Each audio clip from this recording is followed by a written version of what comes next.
Wala palang video yun bro, hindi pa naka-video yun. Abay, umayos ka. Nandito po tayo ngayon sa Padre Garcia. Tayo nananalbos ng kamoteng kahoy. O ang tawag nila dito sa Batangas ay balinghoy. Pagkakuan, magulang na, baka Kapakla na, no? mapakla na, and then Okay, mahilo tayo. makakalason. Ito na yung ating pinalbos na dahon ng kamoteng kahoy sa Batangas kanina. Tatanggalin yan. Pagkatapos natin himayan, hugasan po natin.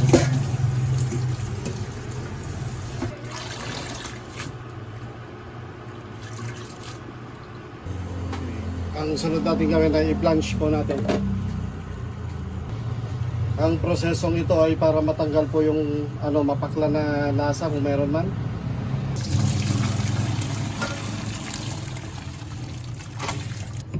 Dalawan natin ang malamig na tubig o tap water. Siyempre, una natin ilalagay ay yung ating dahon ng kamoteng kahoy. Dahon ng balinghoy.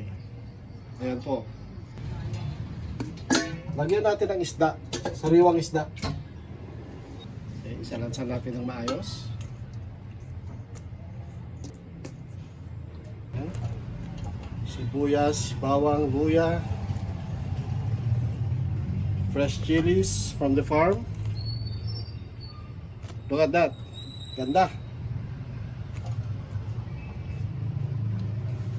Then, lagyan natin ng paminta. Ayan. Paminta. Alright. And of course, asin. Huh? Salt to taste.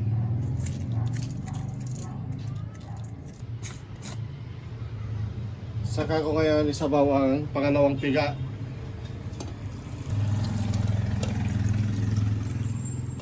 Then cover natin. Saka natin isalang.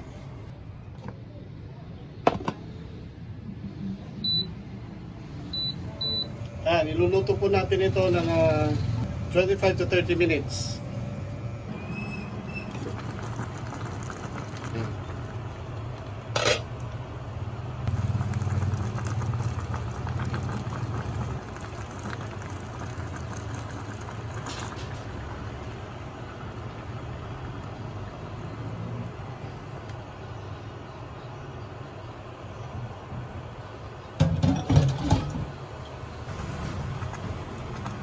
Yan, nabubuo na po yung niya, natik niya.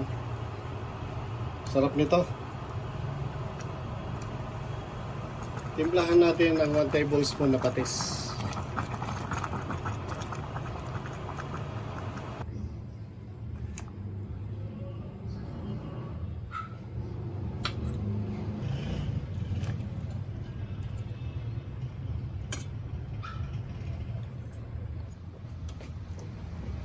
Wow!